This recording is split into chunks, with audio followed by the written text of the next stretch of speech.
So you have to first start with the mind, human nature. What are human beings? The man is a rational being. And as a rational being, capable of taking care of himself. And as a thinking being, needing freedom in order to take care of himself. In order to survive and to thrive, the human mind needs to be free, free of coercion, free of authority, free of force. And therefore, capitalism, the only political system that frees the human mind, human action, is the only moral system. The only moral system.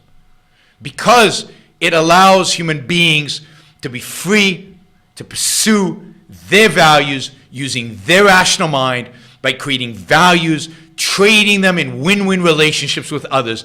That is a system that doesn't need to be improved. It doesn't need to be tinkered. It needs to be rediscovered. All right. And until we can talk in those terms, until we can talk in terms of the philosophical, moral foundations of capitalism, until we have representatives doing that. And in that sense, this goes to part of my concern about yesterday. We have no allies. We are alone. Well, I am alone. I don't know how many of you are on my side. Because there's almost nobody who takes that position on capitalism. That capitalism needs to be practiced purely, and that its moral justification and is not what it does for the poor. Its moral justification is not what it does for your neighbor.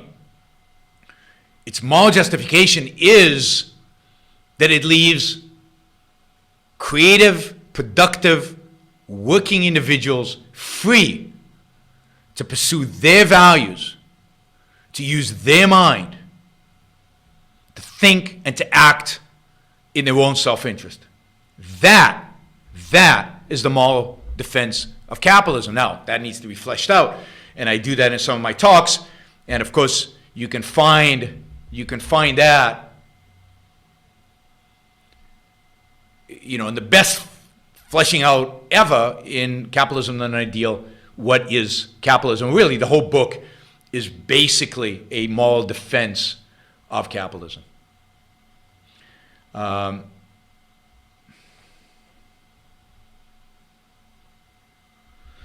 And we've got to accept the fact that we don't have allies among conservatives.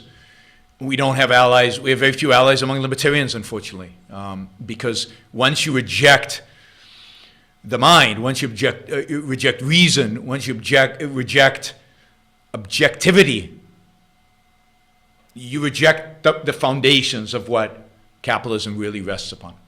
Lined up. If I don't have the finer details of history or statistics at my intellectual disposal, should I get into discussions about capitalism with those who challenge it? Yes. The defense of capitalism is not primarily a historical or statistical one. Now, I think it's important to know the history. But you don't need to know the details necessarily. Or you can refer people to books or to my videos to get the details.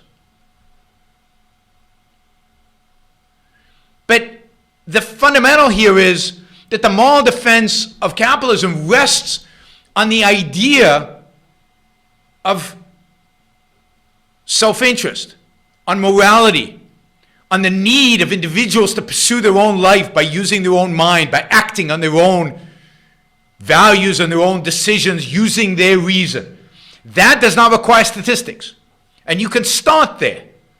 And then when they bring up statistics, you say, look, I don't believe a lot of that stuff. But if you're interested in somebody who has the counter statistics, go and read Capitalism, Not an Ideal. Go and read Equal is Unfair. Go and read or watch Yaron Brook's videos, talks on morality of capitalism or talks on inequality.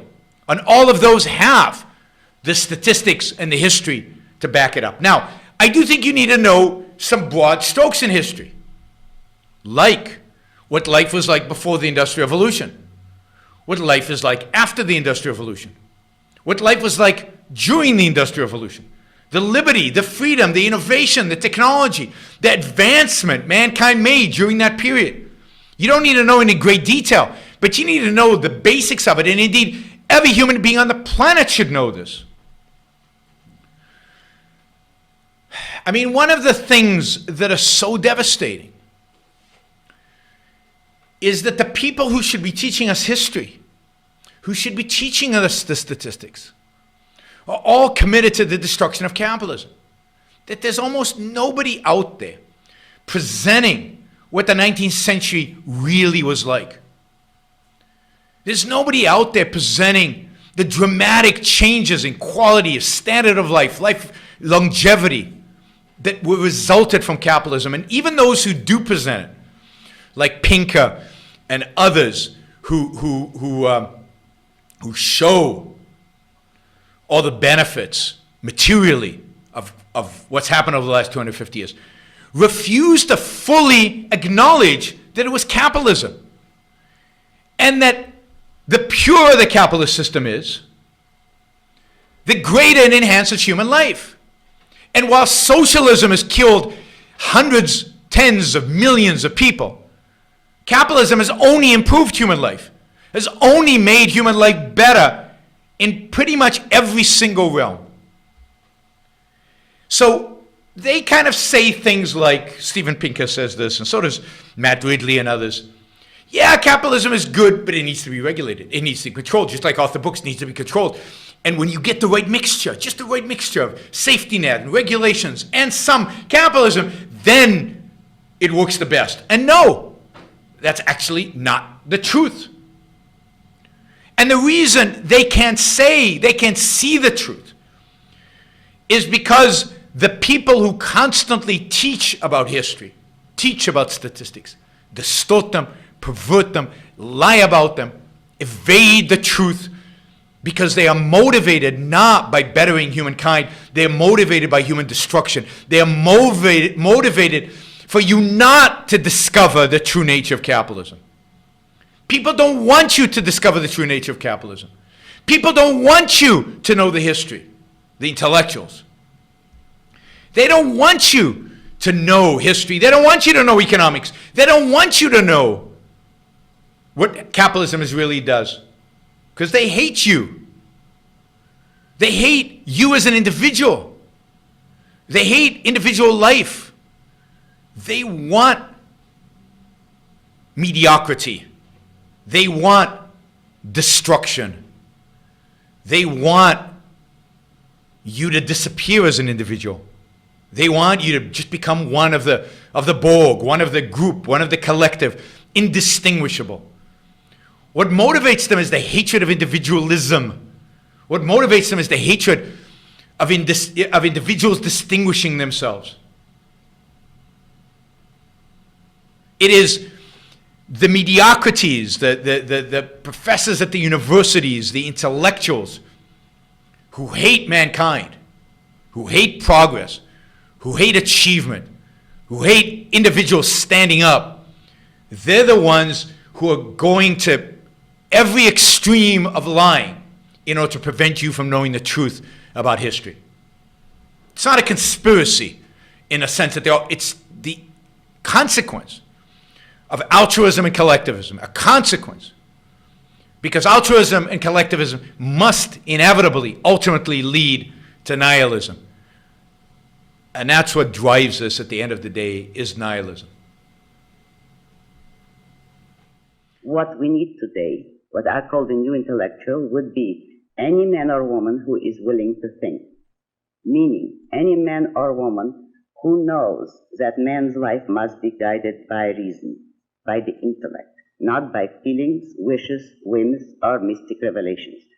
Any man or woman who values his life and who does not want to give in to today's cult of despair, cynicism, and impotence, and does not intend to give up the world to the dark ages and to the rule of the collectivist brute.